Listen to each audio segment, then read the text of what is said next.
Wilkinson here. This morning I'm with my friend Bob Blackford. I don't know a whole lot of his history, but one of my exes, Jeff, mentioned once that Bob used to be a minister, and I suspect there's a whole lot more under that. So we're going to discover his history together in his story. So say hi, Bob. Hi, Wilkinson. Hello there. Glad to have you. Thanks for coming over. Thank you. So let's dig right in. Tell me a little bit, just generally tell me a little bit about your story. Who are you? Who am I? Well, I grew up in Portland, Oregon in the 50s and was a baby boomer and went to college at University of Oregon and then went from there. And is it true you were a minister? I have been in different capacities of ministry. Let's talk a little bit about that. Okay. Let's talk about your singleness, your marriedness, your gayness, whatever all that, however it unfolds. But let's hear some of it. So give us the dirt. Let's hear it. The dirt. Well, you can do some clean stuff too. It's okay. My ex-wife and I were high school sweethearts, and when we both graduated from college, the Vietnam War was hot and heavy, and I got a low draft number, and one of our choices was to go to seminary, get married, go to seminary, and start that life. And it was with a program with Young Life, working with teenagers. And I'd become a Christian through Young Life several years before in high school. I always had a soft spot for it, and it seemed like a good option. Mm-hmm. So we headed off there in Pasadena, California, and spent our 2 years. And then which seminary did you go to? Fuller Seminary in Pasadena. Okay. Yeah.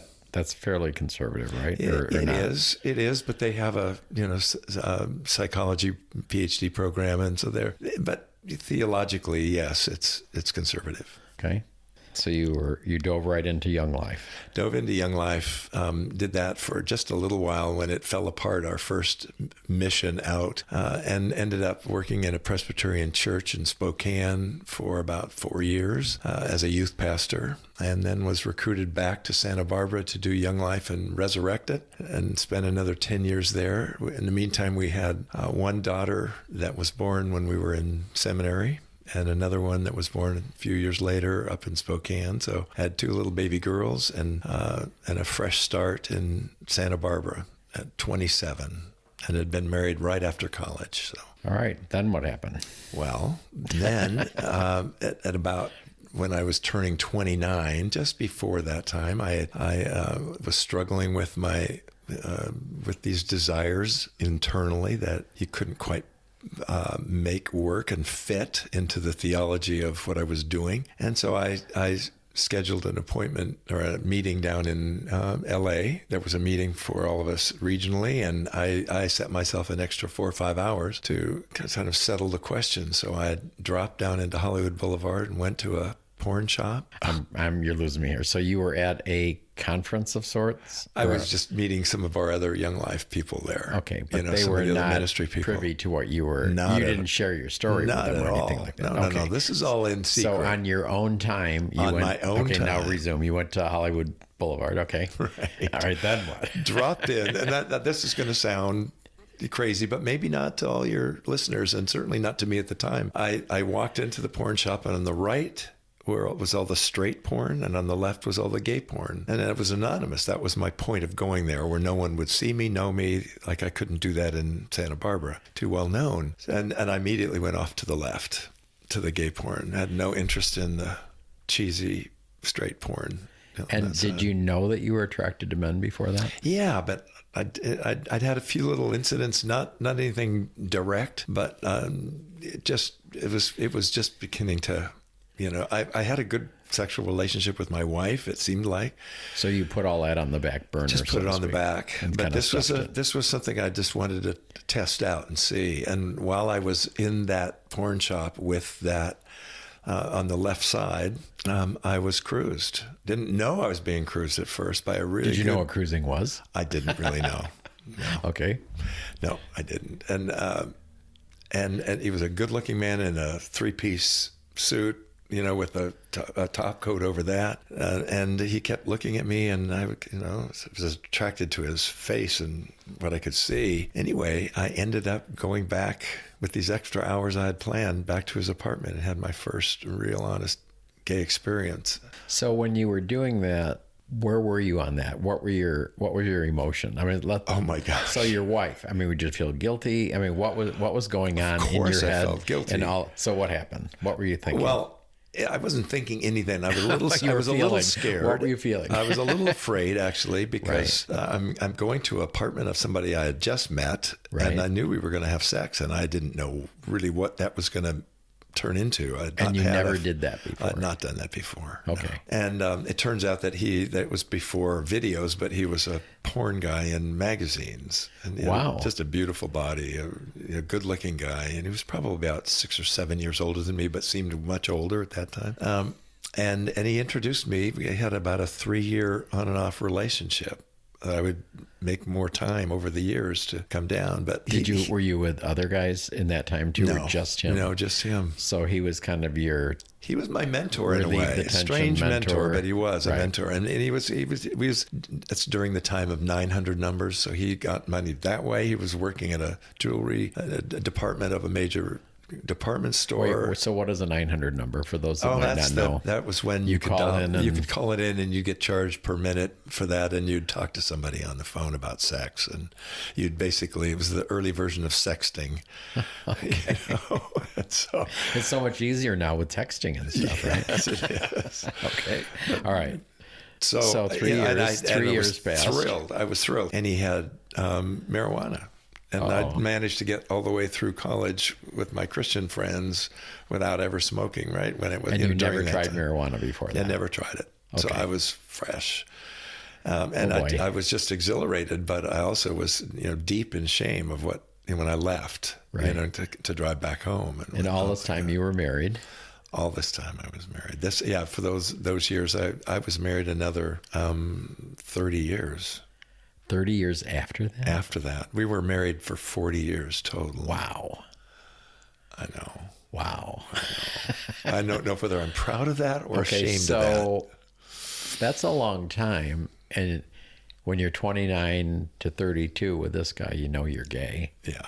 So what happened after that? Well, you say you're gay, but in the Christian world, you're straight with same-sex attractions. Oh, of course. Yeah. Remember that? Yeah, I did that. And so you don't label. You're really careful not to label yourself as that. And, even the word gay wasn't very familiar. It wasn't out there outside of the gay world. Right.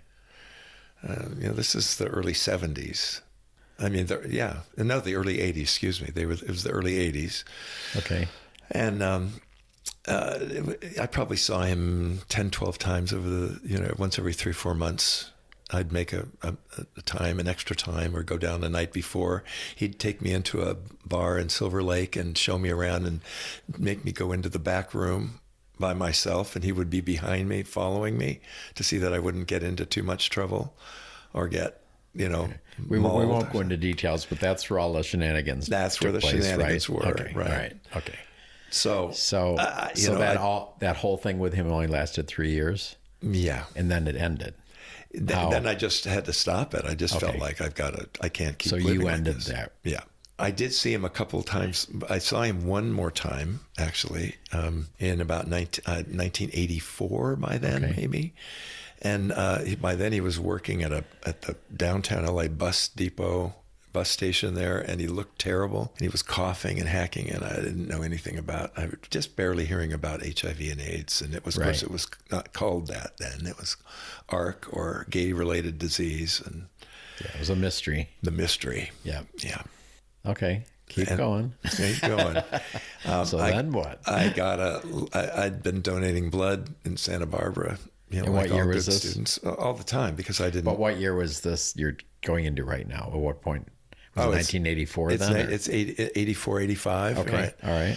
And in 1985, I remember reading in the paper that they had developed this antibody test for then, HIV, and they were going to be informing people at the blood banks and so on, and try to clean up the blood supply. Right. And in November of 1985, I got a letter from them just saying, we'd like you to come in. There were some irregularities in your last blood donation. Of course, I knew right away what that meant. And you did? I did.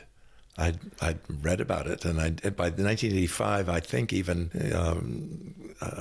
Rock Hudson had come out by then, and it was getting to be, people were dying. Okay, so here you are, you're married. You're understanding what HIV and AIDS is about. Yes. And you get a letter. I get a letter. And you know what it's going to say. I go down What were you feeling? Panic. I'd had unprotected sex with my wife for those 3 years, from 1983, 2 years, from 83 to 85. And so I thought, certainly she's infected and we're going to die, and my 2 children, 9 and 11, would become orphans. Orphans, right. So my first inclination is just to take my car up to San Marcos Pass, which is a mountain pass above Santa Barbara, and just run it off. Right. Because the shame of it was just, I was still in the ministry. Right.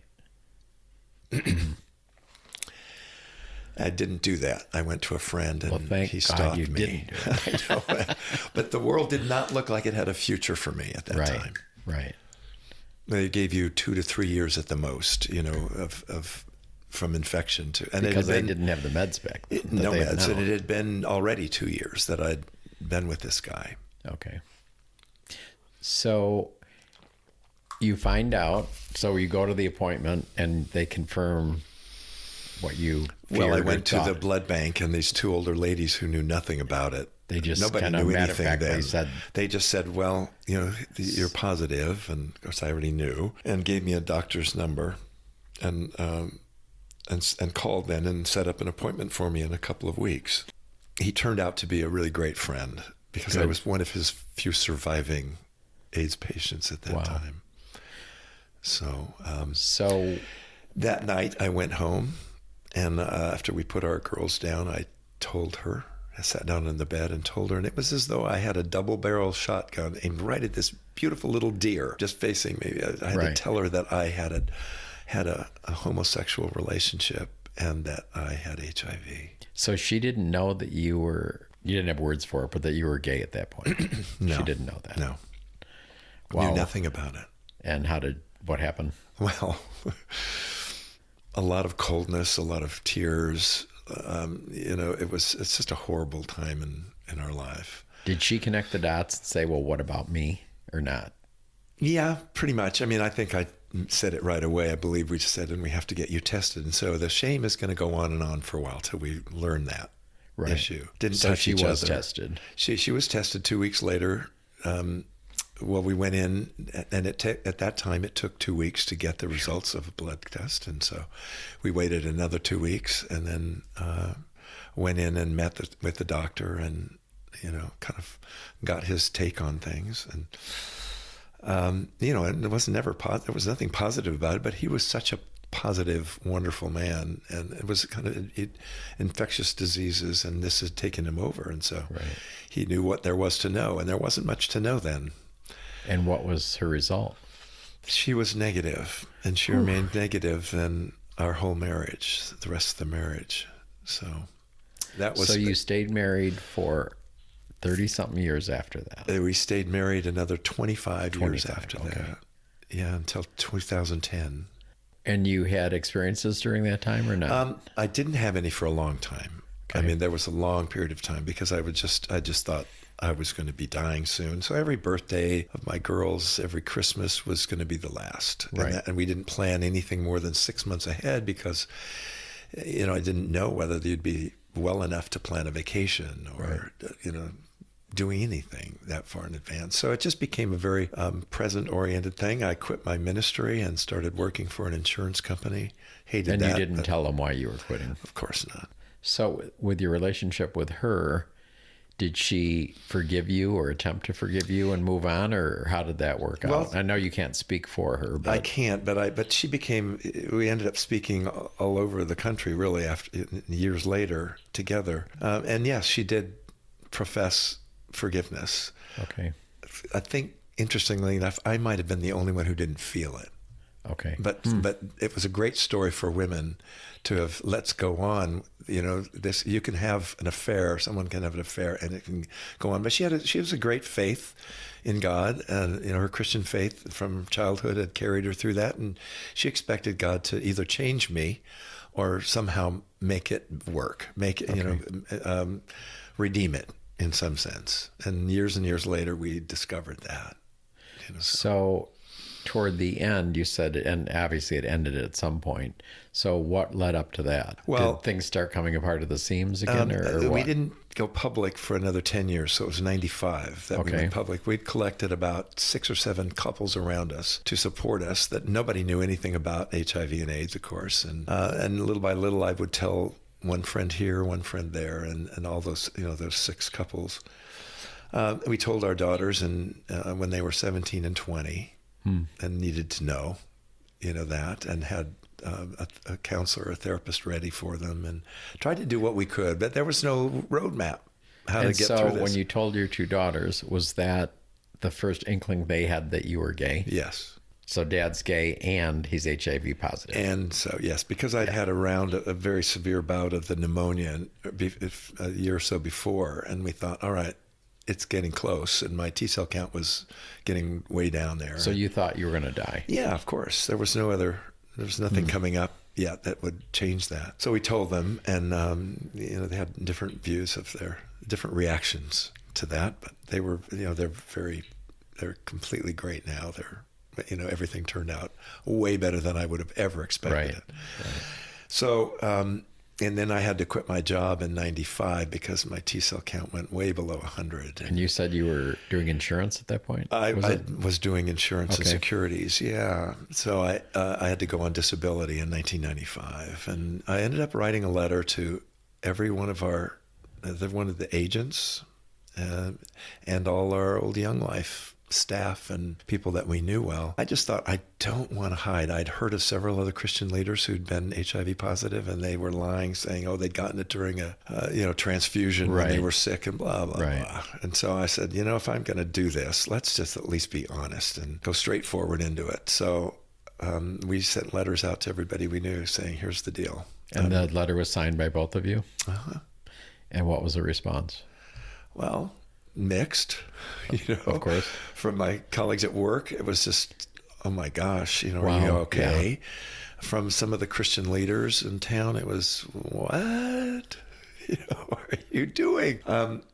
Not a few had compassion. I'd met with a group of about 6 or 7 pastors all this time, so they were very supportive. I was still in that mode, even though I was working in an insurance company, but I'd gotten to know them years before, and they'd become friends. So it was new for everybody. Nobody really knew in the town what to do with somebody who, was in the Christian world, and all of a sudden. But it sounds to me like, and I've heard the story before and I've experienced it, it seems like the non-Christians have a more of a quote unquote Christian response to you than the Christians did. Yes, it's classic. Is that what happened? Yeah. Huh. Why do you think that is? Well, I think the obvious is that they don't have a theology that condemns it. I'm not sure that the theology even does. There's just a few ports in the Bible that mention it. And if that's looked into, it isn't so condemnable. But I think they came straight out. They didn't have the screen that said, "Oh, you must be guilty. You're a sinner." I already knew that. I mean, I couldn't have felt any more shame by then, And so it was a really dark period for us. But let's pause for a moment here. Sure. So, because I have the same Christian background, so I think we sometimes let people off the hook. And I'm not trying to be super judgmental. I'm trying to understand the why of all this. Right. So, Jesus is quoted in the Bible, if you're following it, which they're claiming to do, and he says the greatest thing is love. Right. So it doesn't matter what is thrown at a person. If that's true, and if they're really trying to live that, then that would be the response. But even in these podcasts, in my own experience, in my friends I've talked to, that is not the experience. So how do you explain that? Well, I think I was fortunate. I didn't get as much negative as I thought, at least to my face. Some of it came out later. Right. People would say to me 4, 5, 6, 10 years later, here's what we felt about you. I don't know why they were telling me that, to clear their conscience maybe, but, Did they say, this is what we thought and felt and we're sorry? No. Or just to give you the information? It was to clear their anger and frustration or confusion with me. But I think because they'd known me, all these people both in and out of the church, we'd lived there already for, 20 years. And so we were part of their the community. And I think when you know someone, this is the beginning of it, it begins to soften that a little. So they knew me, and I think they were more hurt, confused, not sure what to do. So we started speaking. People started asking us to speak at churches and their church and men's groups, and thought, why do you want someone like me who's had a homosexual relationship speaking at your men's retreat? That was the biggest shock for me. You know, some other church friend that I knew that invited me, and then another one did. And then someone wanted my wife and I both to speak to their church. And then So you went alone to the men's retreats. I did. Okay, so you're there, you tell your experience. I'm just curious. How many guys, after you spoke, quietly came up to you and said, I have a secret? Did that happen? Not then, no. It didn't? I didn't have that. They knew that I did get some that said, you know, we have our own Issues? It isn't that, but thank you for being honest with what you said, because I just felt like by then I was already naked, you know, Right. And I had my reputation, whatever it was, is gone, and I had nothing to lose, and I was still the meds had just come out in 1996 when my daughter was getting ready to be married, and I thought, I'm not sure I'll be around for her wedding, but Wow. I started the meds, and 3 months later when she was married in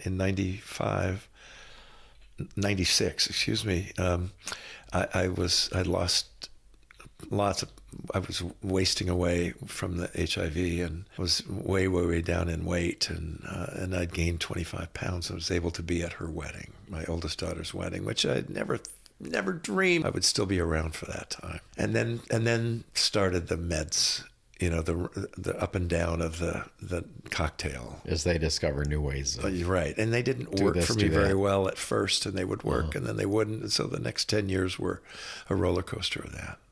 And what are you on today? I actually have two, because my T cell count has never come back up. Really? No, it's still I've been under the AIDS mark since 1994. What is it now? 2022. So That's crazy. It's pretty unexplainable, because So the doctors don't know what to do with that. No, and then in early 2000s, I was invited by a church that I had spoken to, a mega church in Orange County, to go to speak to Africa. Both my wife and I then to see if So wait, this is what year again? This is 2001, right Now, after. are you married or divorced? No, this we're point? still married. You're still married in 2001. We're still married. Okay. Yeah, and So you go to Africa. We'd been speaking to churches and trying to make sense of this thing and so on. And then we'd gotten this invitation, so we dropped into Nigeria, central Nigeria, for the first time for a 5-week trip around with people we had never met, and speaking to every possible group they could put us in front of. And what was the point of your going there and talking? What did you say? It was, well, they didn't want me to talk too much about the homosexual part. It was more having the AIDS, because in Africa it was mostly transmitted heterosexually. So they would just assume. So they just, I would just say I stepped out of my marriage and got HIV. And that was good enough for them, because if you add the homosexual part to it, it's a whole nother layer that they were not prepared to deal with. I didn't feel like I was being dishonest. It's just at the time. I went back 6 more times until 2008, taking people and bringing medical supplies and bringing back things that the women had made, you know, their little micro businesses, and selling them as I spoke about what AIDS in Africa was like. And that's when we found some redemption for this, both my wife and I at that time. Because I would be holding little babies that had orange hair, and I knew weren't going to survive. And how do I offer any hope to that? You know, I'd be speaking to somebody in their bed in their little hut in the center city of a little town, and they were never going to get out of that bed. And how do I offer hope for that? So It stretched my faith a lot, but it also just made, you know, it was the most incredible experiences. I've danced with 100 women under a circus tent, that all infected with HIV and AIDS, and some of them had babies in their front or behind their back, and other children around, and they were joyful. And I went several times back to them in Nigeria, and it was mostly just to offer hope. Listen, by then I'd had HIV for 20 years. Over 20 years, and no one really there had ever experienced that or seen it. And then I was a white man, and that you know, they still took some stock in that. I don't know. So you were there and you gave them hope. Were meds being dispersed as well, or were they putting them on that track, or was it just to give them hope? There was, and there then was they were some, going to die. There were some meds that were brought in from India. Okay. I met people early on that had some of those. The President Bush had the PEPFAR funds, and I met people distributing that, and spoke at a lot of AIDS clinics and so on, clinics that were dealing with people. Were they open to meds? Oh generally? yeah, but they couldn't get many of them, and they were very expensive. And so, but then the Bill and Melinda Gates Foundation opened up there, okay, and they could do about 30-1 because they were able to use generic drugs from India and other places where the PEPFAR, the president's funds, had to use American funds. They were tied into our pharmacies. So I mean, you learn a lot, and you learn anyway. But I ended up going back enough times. I went to South Africa twice. I went to Kenya. I was with the Maasai people there, and Burundi and Rwanda. Not long after their fighting, and so I just had some incredible experiences. But I felt very naked the whole time. I mean, I had to just, why do I have to do this? It was about running out of steam, running out of hope, and running out of our marriage toward the end of the 2010s. And we separated in 2010 and divorced in 2011. And so, did you have other gay experiences while you were married? Only a few. I did have a few. I mean, they weren't nameable. I met. Well, the one was, I met him. He was, and he died just before I ended up leaving Santa Barbara. But we didn't have sex as much as just support. Okay. You know, I met him through a wanted ad, an ad in the paper, personal ad in the paper. Okay. And he was the first person I had met that had HIV that I could talk to, because I couldn't go to a support group. There really weren't any then. In the early 90s, mid 90s, and so on. And then he passed away. And so you were divorced in 2011, you said? Yeah. What brought you to that point? You said you ran out of steam. Did you want to live who you really were, or were you just tired of what was the reasoning here? Those are all good questions all at once. A little of all of that, because we'd just lost warmth and intimacy in our marriage, and we were still having some sexual relationships. It was, of course, tricky from all those years, right. And every time we did, it was a reminder for her of my sin, basically, a reminder of me. And I needed to get away from it, just from all of that. I felt like I was closing in on life. Why, I'd had these great experiences in Africa, but then it was nothing. I knew I couldn't do that anymore. I'd run out of energy and hope. It just took a lot out of me to be in, and I had very little T cells going to Africa all that time, and got sick only a couple of times, but never, never lingered and lasted. I healed well from those when I shouldn't have, with so little immune system. So it felt like God, the universe, whoever, whatever, I was alive still. So let's pretend that I might have a few more years and not. But you really believed that you didn't have a few more by then, years. We did. By the end of. So you were starting to have hope. Yeah, we got stabilized on the cocktail, and that the idea of dying young was not as. My second daughter had gotten married. I got to put both of them, in through their weddings, and then they started having babies in 2001. And how many grandkids do you have now? I have 5 now. Wow. and okay, so you were divorced in 11. Are you still friends with your ex, or did that go away as well, or what? There's a lot of hurt involved in any divorce, and so we weren't friends, but we had finances to clear up, and I stayed for a year. And you have the kids there. and the grandkids, and we had the grandchildren, and that took our mind away from just being us, and we took care of them a lot. I wasn't working because I had never been able to go back to work, so I had plenty of time, but I also had no more purpose, and I was just, I think emotionally was shriveling up. There was nothing, I couldn't find anything that gave me joy, and all I could see at the end of the road was just more boredom, and we'd become kind of a bitter old couple, saying things in front of people that we shouldn't have been saying, that just snipping at each other, and there was just no more life left. And, and so she once asked me directly, had you had any more encounters or affairs, and I'd had about 3 or 4 in the last years, and I said yes, and she said, well, that's the end. That she had drawn a line, and I'd crossed it. And she didn't tell you what the line was, though. Well, the line was, I was way back, in the early 90s, when all this, even before when this came out, and she just said, you can't do this, I can't have you going out and meeting anybody. Okay. And when I finally had a moment of clarity and honesty and said yes, and she said, yes, that's okay, that's the end. We separated a month later, and she began the divorce proceedings, which was all a good thing. Right. But it got me out of that. I'm in a maze. I can't get out. I don't see life ahead of me. Right. Which I think is true. I did a lot of, and as it turns out, a lot of counseling with other couples. No one else in town and then really knew much about how to counsel a gay man married. Right. Or a gay man who wanted to be married. Right. And wanted to keep his children. So did you want to be married, or did you think you wanted to be married?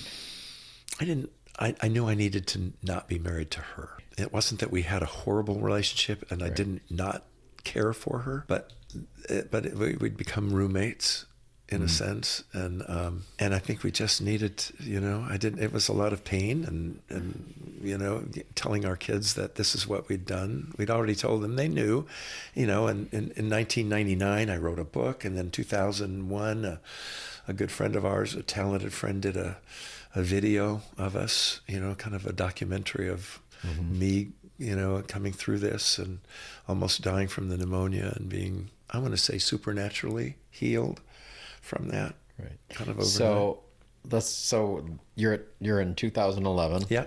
Then what? Well, I'd met here in Palm Springs. I had a friend in Lake Tahoe, and we used to come down here 2 or 3 years before for 4 or 5 days just to bake in the sun. And I'd met a couple of guys down here then. One of them invited me to, knew that we were separating, and said, why don't you come to Palm Springs and just get away for a while, and get out of Santa Barbara and see what you want to do, which was really smart. And he had a empty house, and so I moved in with him after we signed all our papers in 2011 for the divorce and everything. All the negotiations were done, and I didn't know where I could live. I couldn't afford to stay there on what little income I had, so I moved down here and bought a little mobile home, and after I lived with him for a while, and I started living my life, living the true life, and felt unbelievably free. and I mean, I'll have to tell you, my main 2 goals in coming here, one was to form or become a part of a community again, because I knew how important that was. Not necessarily a church community, although I went to church for a couple of years, but it was to form a community or be one. And the second was to pull all the different parts of me into a whole integer, into a whole. I'd been so split so much and not sure who I told what to for so many years that I just wanted to be me. Yeah. And I didn't have to, I wanted to be private, have some privacy, but not secrets, which was a huge difference for me. I'd had secrets for so long. And then when I started speaking for those 10, 15 years to the world, then through my book and through this thing, I felt like I had no privacy. So I wanted some privacy, and I wanted the end of secrets. Okay. I didn't need to explain myself anymore to anyone else. That must have felt great. It took a while, it took a while. I was single at 60 for the first time, 61 for the first time in my life, single. And I had to learn kind of how that felt. And I didn't know how to do the dance in the gay world. I didn't really know much about it.